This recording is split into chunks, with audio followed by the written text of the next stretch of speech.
Well, hello, everybody, and welcome to a special time for Hello, Millie. And we are going to welcome my mom to the show. And here she is. Hello, Hi, Millie. everyone. Hi. Hi, everyone. Thanks for the hello, Millie. Good to see you. How are you? Mezza, mezza. Well, you're Italian now? Right. You never know what's going to come out of my mouth.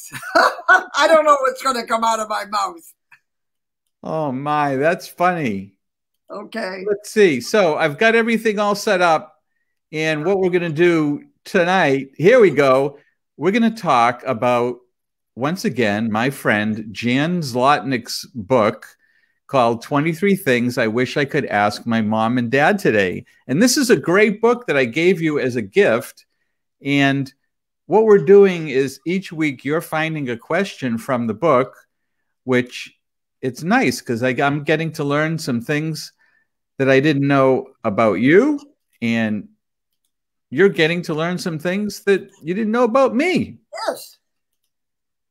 Good. So, this week's question that you picked out is, what did you do when it felt like nothing was working out? So, Mom, I guess I'm going to highlight, I'm going to ask you to answer that question. How does that sound? That sounds good. I was going to read you read the question that I'm going to try to answer. Okay. Yes. Yes.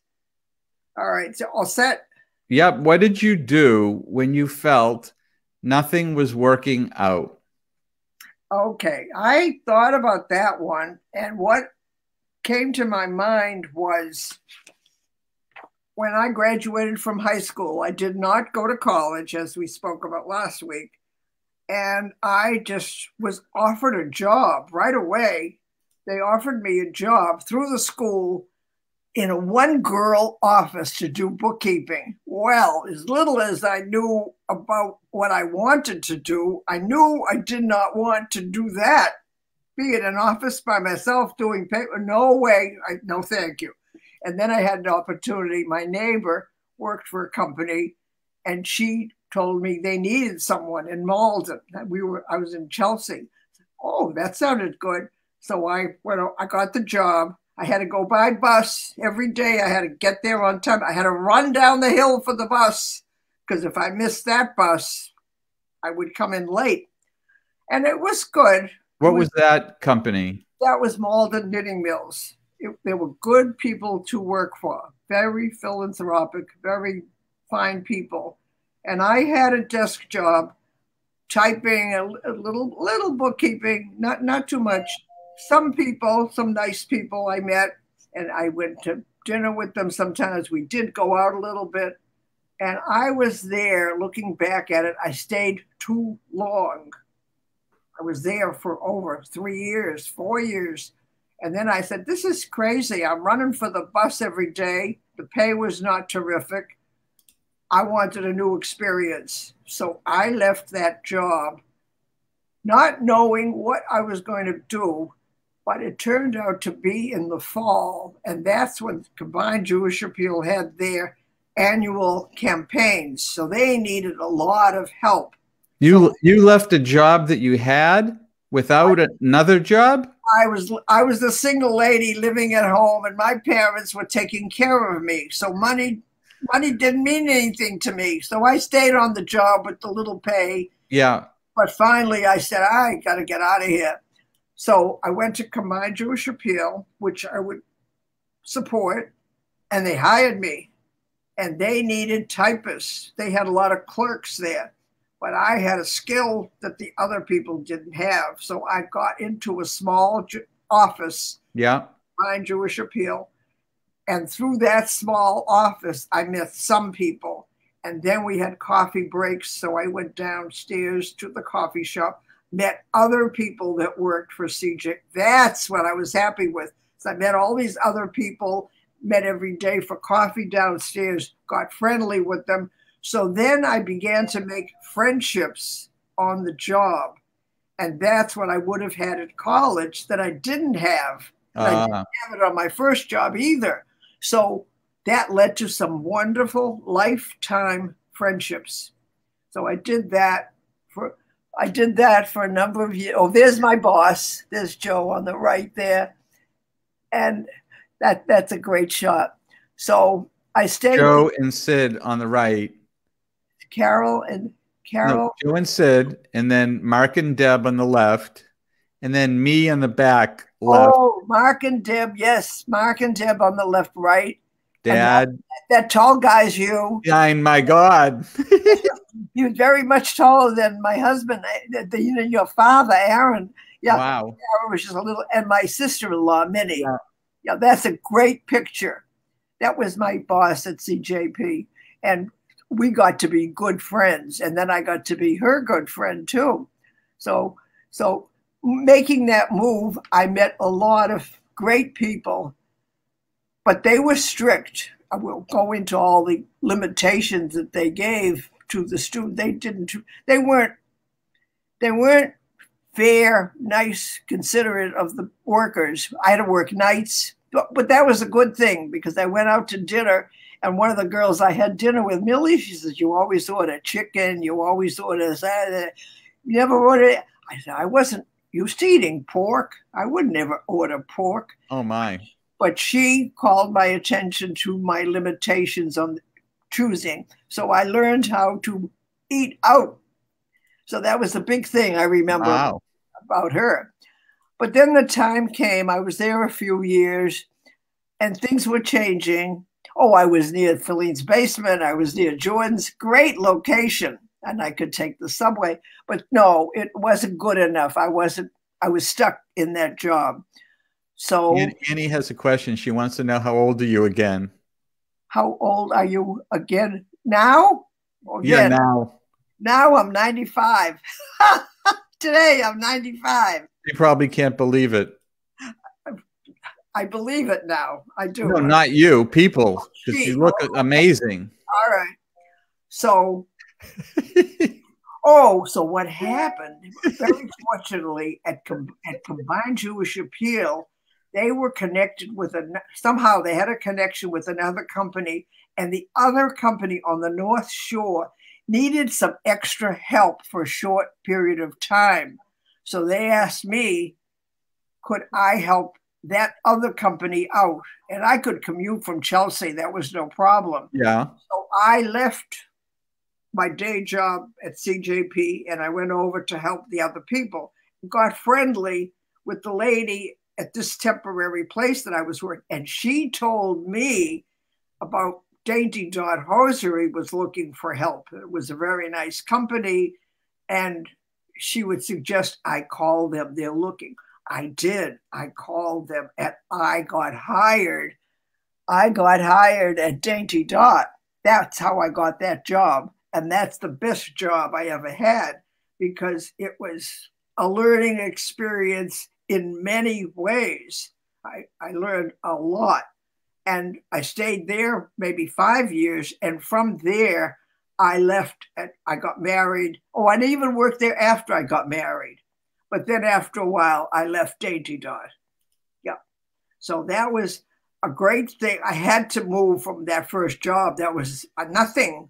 I would got no place fast and even no place slow. So it was a good thing. I took care of it. I moved. Oh, so the point of what you're saying, and I'd asked the question earlier, what you left the job with no other job, what you did when you felt nothing was working out, you changed. I had to change. I was stagnant. Yeah, if I stayed there, I would have been on the same job doing the same thing, and it wasn't stimulating at all. I did learn a few things other than business on that mold and knitting job. But I did have some nice friends there. So it was good in its way, but I had to leave. Yep. So that's my thing. Well, what about I love that. I love everything about it. My story is about my first car. Oh. So here it is. The Ford Torino. It actually looks kind of cool. That's probably why I liked it. Yeah. And I don't know if I got much help buying this car, which no help, you say, but that was the problem. You didn't ask us any questions. You just did it. Yeah, I had a job, saved my money, bought the car off a used car lot, and after I bought it, it started having problems with the engine, and it turned out it needed a new engine. Oh. It was not good because I guess the odometer reading showed 33,000 miles on it, but maybe in fact it was 133,000 miles. Now they have laws against this. Back then, I don't think they had odometer, verification laws. But the guy at the car dealer said, "Oh, I have an engine I can throw in there for you for $700." So I gave him $700. And I got the new engine, and then I was up at UMass, where I went to school, and then it needed new tires all around. Yep, and so I actually put more money into the car. And at UMass and the student union, they had people selling things where you all walked around at a table. And this unique tires that I got, they were retread tires. So they took tires and they retreaded them, and the combination of rubber and nuts was in there. That was the unique thing. Nuts, nut shells, and rubber. So I got all new tires, which was probably nuts itself for the car. And the funny thing about it is I called you to tell you one time out at UMass that we were going for spring break down in Florida. Ma, this you remember, right? I remember that. Yes, vividly. I called you on the phone and I said, "Ma, we're going to spring break down to Florida." And you famously said, "What airline are you flying on?" Oh. And I said, "There is no airline. We're driving down." What? Which was not a good idea. These are all things that I did that were wrong. And I learned from them not to do them again. I guess that's the point, that I learned to do better next time. But we were so excited to drive down to Florida. It was me and my friend Mark, Tony, and we gave this girl a ride who was meeting her boyfriend down there. And we were going to leave first thing in the morning. That was our plan. And then the night before, we were so excited. We says, "Let's go now." So we all got in the car and we started driving that night. And the problem with that was we were driving straight through to Miami, which took like 24 hours. And by leaving the night before, we missed 2 nights of sleep. Instead of, if we left in the morning, we only would have missed 1 night of sleep and got there sometime the next day. So that, I learned not to do crazy things like that. But here's a picture I found, Ma, of, okay. On the left is Tony. Okay. And then in the middle's Mark. Oh, Mark was on there with you. Yeah. And then I did not know that. Andy Stowe. Yeah, we gave that girl a ride. Okay. Yeah, so that was a learning experience. Yeah, we learned not to do silly things like that. Let's see, I got another photo here to show you. There's us in Florida. Okay. And I know the camera I'm using is who is in that picture? That's Mark on the left. Yeah. And then Tony, my friend Tony. Oh, I didn't know Tony. From school, yeah. Okay, so 3 of you. Okay.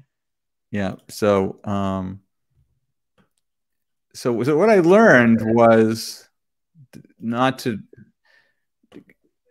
buy a lousy used car off the lot. And so then I can tell you my next car, I found it because I have a picture of it. Here it is. Let me show you. There's my next car.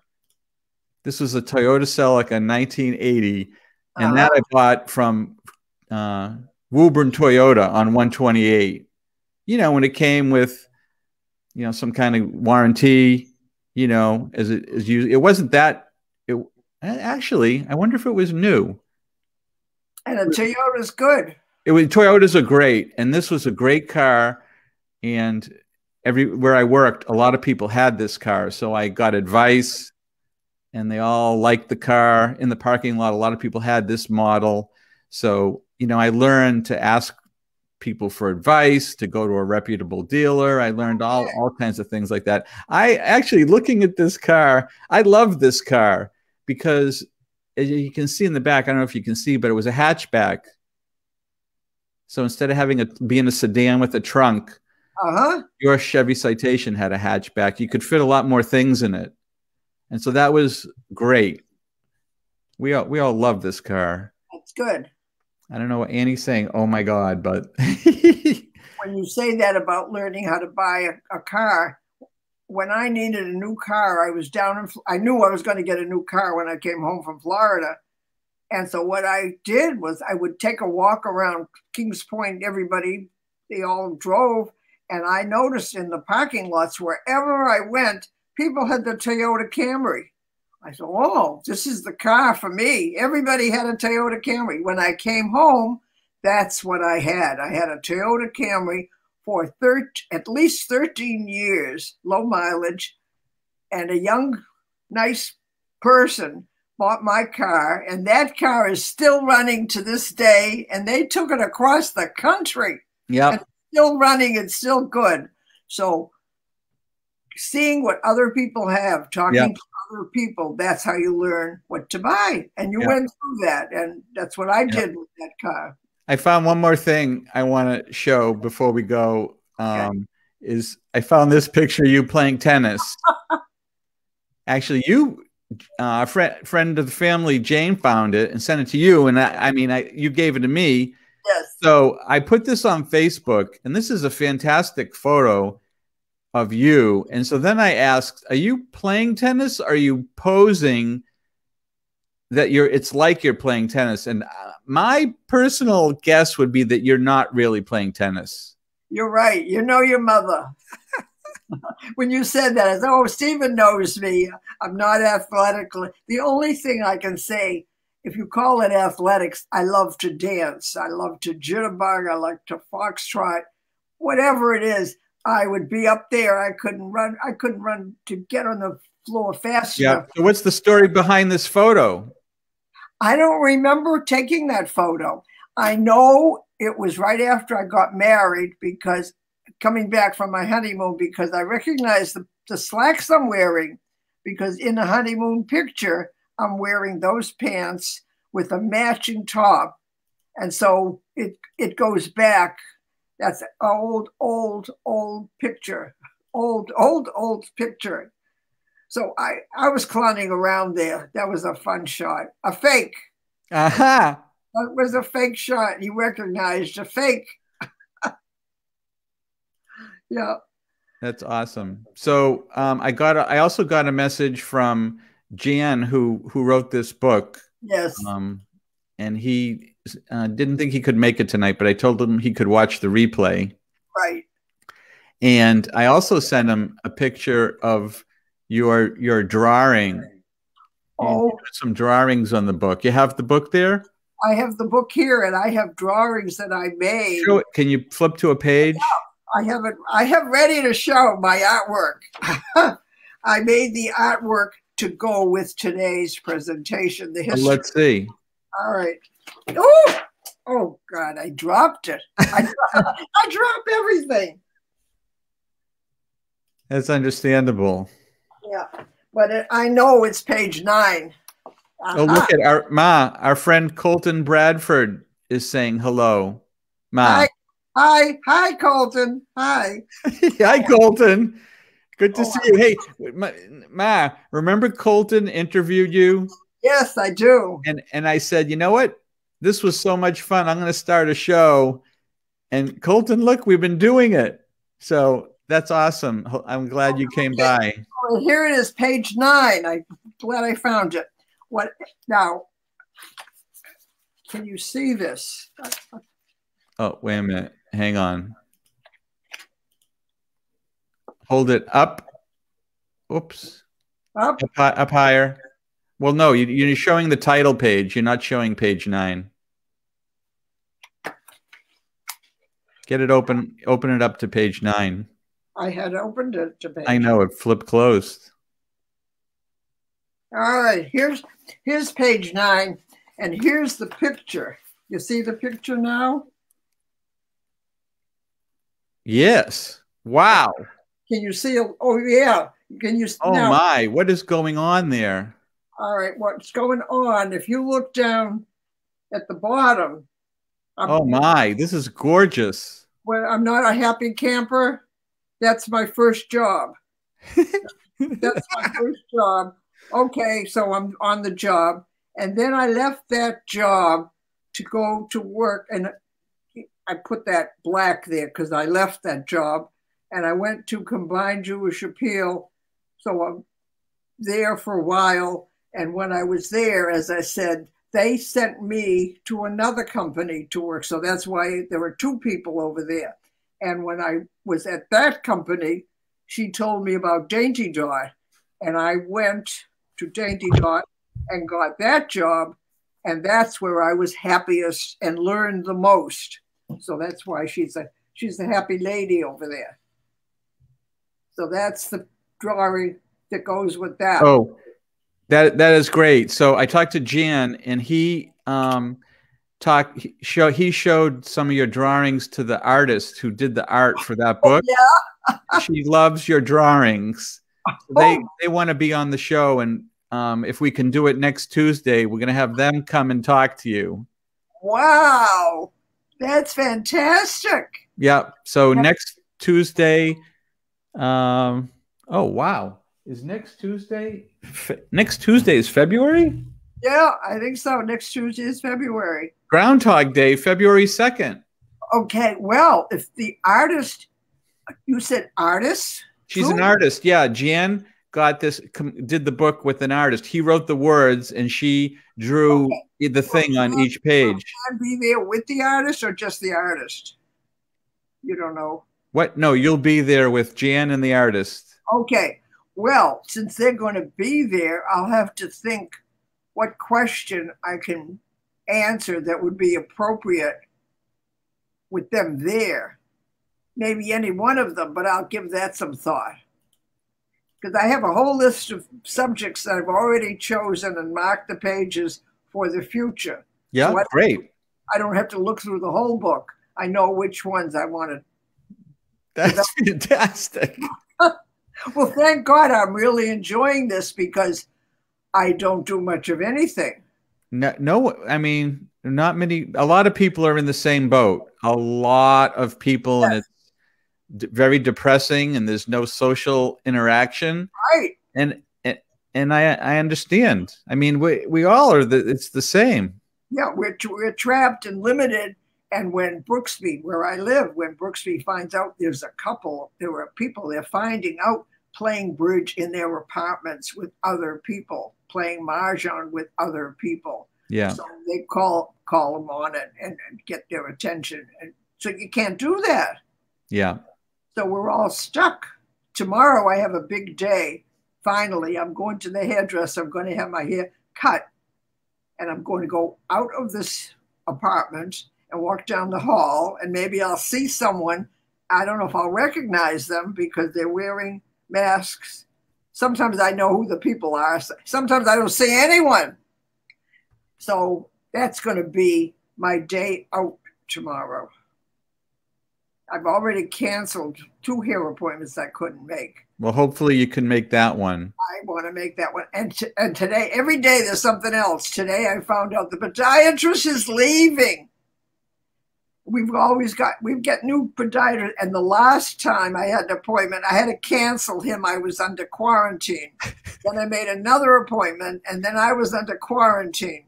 And now he's leaving. So I booked him for right before he leaves. Where's he going? I don't know. Good question. But I guess he had enough of us. He didn't stay long. You have a hello from Joseph Jaffe. Hi, Millie Garfield. Hi, Joseph Jaffe. Hello to you, too. Good to see you. Yes. Yep. Well, so that's exciting news. I'm going to meet the artist. Joseph Jaffe says, as long as the podiatrists aren't playing mahjong with the hairdressers. Well, Joseph, I think you have the quote of the night. That's a good one. When I get to the hairdresser, I cannot walk right into the shop. I have to stand outside. And then when they are ready and there aren't 10 people in there, then they call me in. So they're very, very cautious, which they have to be. Yep. So this was exciting. I love doing this. It gives me such a boost. This is my boost of the day. Great. I love it too. And everybody who's watching loves it. Okay. I love comments. Like when I did my blog, I love comments. Yeah. She mentions her blog. So my mom, we said you were 95. One of the oldest bloggers when she was actively blogging. And if you want to go look back, there's years and years of great fun stories at mymomsblog.blogspot.com. Yeah. Great stuff over there. Yeah. I'm choosing, there's one question in this book that I am enjoying that could lead me to talk about how did I get started. Yeah. That's a whole story. That'll be a good one. That'll be good. Maybe I'll think about that one for next Tuesday. Okay. And we have a comment from Tom Morris, my friend from Joseph Jaffe's Corona TV show. Can you two say hello to my wife, Mary? We're watching together. Oh, hi, Mary. Hi, Mary. I'm so pleased to see that you're watching us. It's nice. Hi, Mary. We love Tom. Tom brightens up every day when I see him on Joseph Jaffe's show. I'm so glad that I got to meet Tom and get to know him and, have some exchanges. He's a great guy, and social media so it's like when you were the early days of blogging and Joe's show, we have a little community and we all get to know each other because we see each other and see what we say and how we talk. And you get close to some of the people because you like them. That's priceless. And Tom is just fantastic. When I used to blog and I had people reading me, we got acquainted, and sometimes I met some of those people in person, live, and I knew them already. Yeah. Like we were getting acquainted. I knew the people and I was seeing them in person. Yep, that's the power of blogging. Yep. Wouldn't it be wonderful if some network got in touch with us and they had us on as a group? That's what I used to think, because we were so active and so close. That didn't happen, but I had that thought. Mary says she loves meeting you this way. That's nice. And then one more from Sylvia from Argentina says hello. Oh, hello. Congrats, Steve and Mom. It's great. Greetings from Argentina. Hello. We need. Hi, Sylvia. Yeah, we need this. We need this. Yeah, a lot of families are doing this. Great. All right, Ma. Well, have a good night. This was fun. It was fun. It was a lot of fun. We'll do it again and see everybody next Tuesday. We'll do it at 4:30. Okay. All right. All right. So long, everyone. Bye-bye. Bye. Bye-bye.